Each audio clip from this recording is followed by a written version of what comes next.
What's happening, Shady Spotlight fam? Get ready to dive into a whirlwind of the latest buzz because the news cycle is moving at lightning speed, and we've got the inside scoop you absolutely cannot miss. From industry legends sparking major debates to rising stars taking on iconic roles, we're breaking it all down. Plus, we're tracking critical shifts in global affairs and uncovering fascinating developments in the world of arts and culture. You think you know what's going on? Think again. This is your essential update, your front row seat to the stories that are shaping everything. Stick around, because you won't want to miss a single second of this. Don't forget to smash that like button, subscribe for more, and ring that notification bell so you're always in the know. The Icon's Anthem Reimagined. This story delves into a surprising take on a universally recognized song, sparking a significant debate about its true meaning. Aaron Lewis, the frontman of Stained and a successful solo country artist, recently shared his perspective with Tucker Carlson, expressing that he felt misled by Bruce Springsteen's 1984 hit. Born in the USA, Lewis articulated his strong feelings, stating, "I think that he is a disgusting display of not appreciating what was handed to him, in this country as being an American, the success that he has had.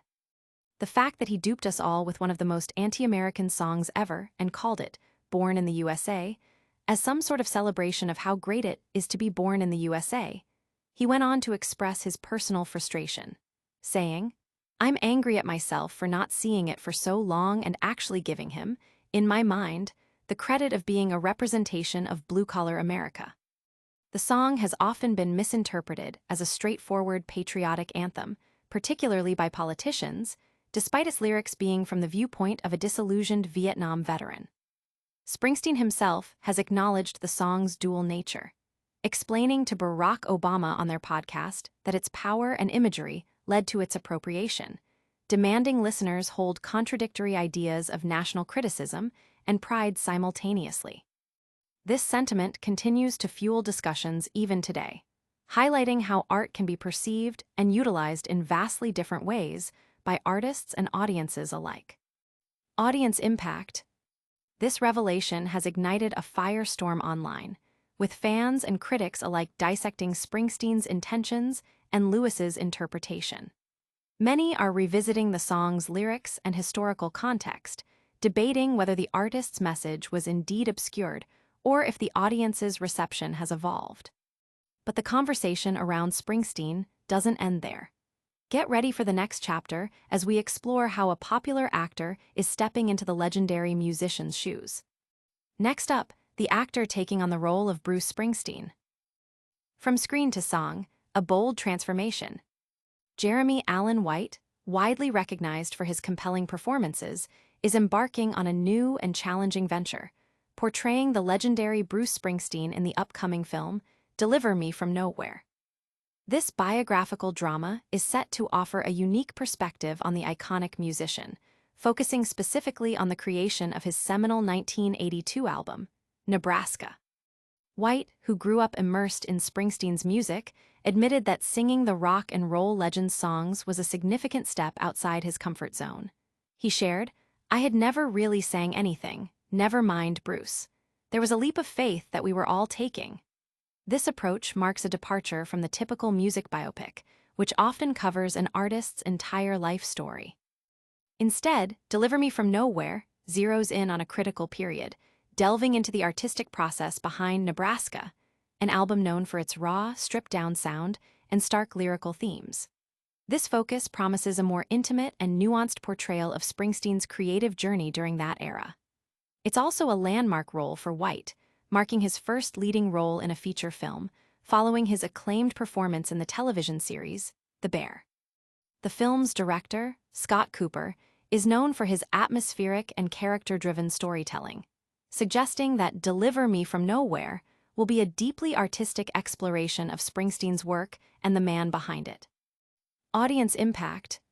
Fans are eagerly anticipating White's portrayal, with many speculating on how he will capture Springsteen's distinctive vocal style and stage presence.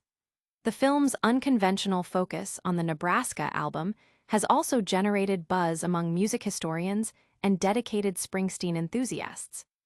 Speaking of iconic figures and their impact, we're also keeping an eye on how major global events are being reflected in the arts.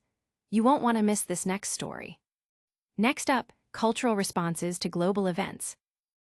Cultural currents and global echoes.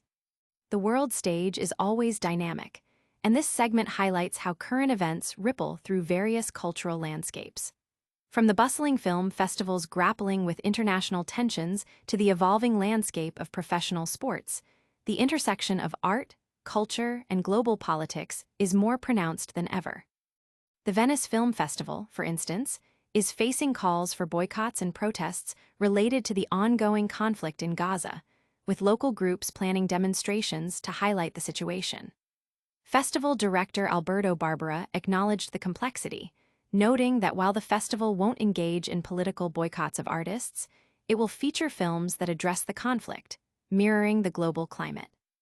This mirrors broader trends where major cultural events become platforms for expressing solidarity or dissent. In the sports world, significant shifts are occurring as well. The Masters is altering its invitation criteria, moving away from PGA Tour fall winners to include champions of 6 national opens worldwide, a move that broadens its international reach and aligns with global golf trends.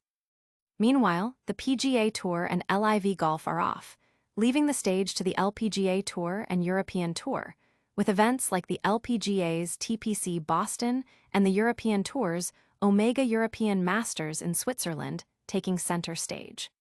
The Ryder Cup is also a focal point, with captaincy decisions and team dynamics creating their own narratives.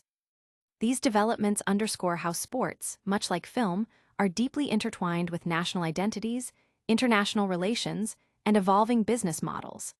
The artistic community is also seeing changes, with Devon Walker departing Saturday Night Live after 3 years, hinting at mixed experiences, while creator Lorne Michaels anticipates further shakeups.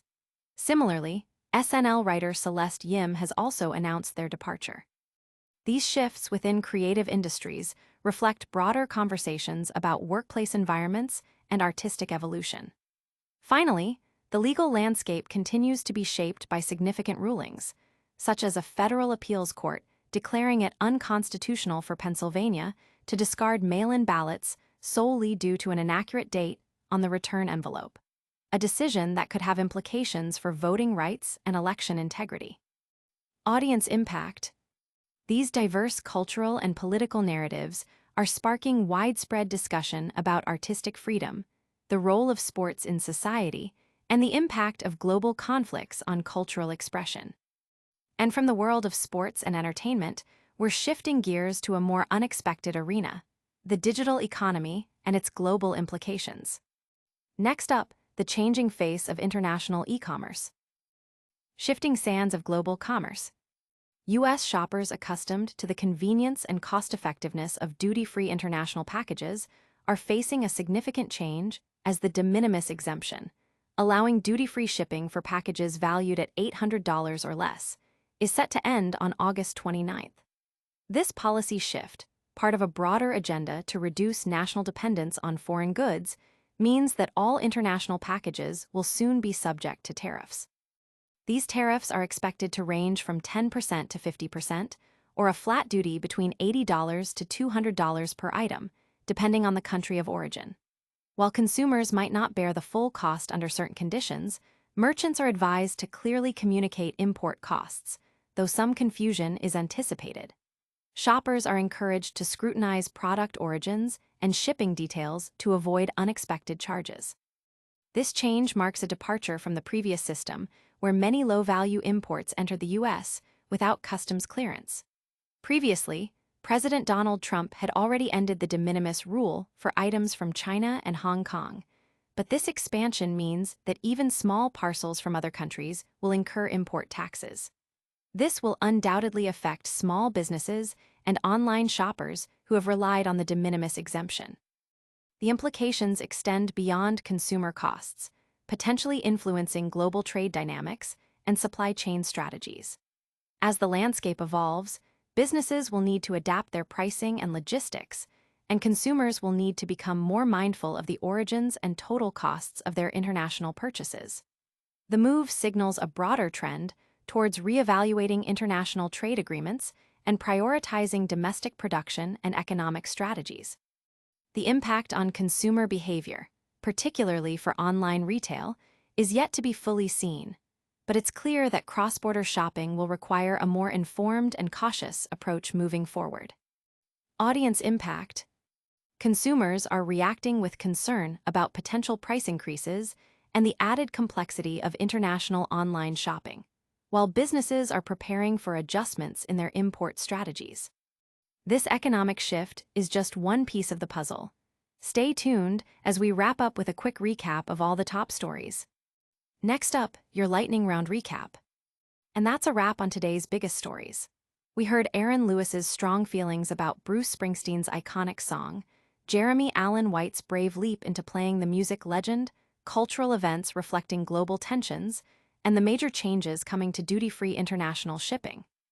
Don't forget to hit that like button if you enjoyed this update, subscribe to Shady Spotlight for more exclusive content, and ring that notification bell so you never miss a beat. Follow us on all social media platforms for behind-the-scenes looks and more. We'll see you in the next one.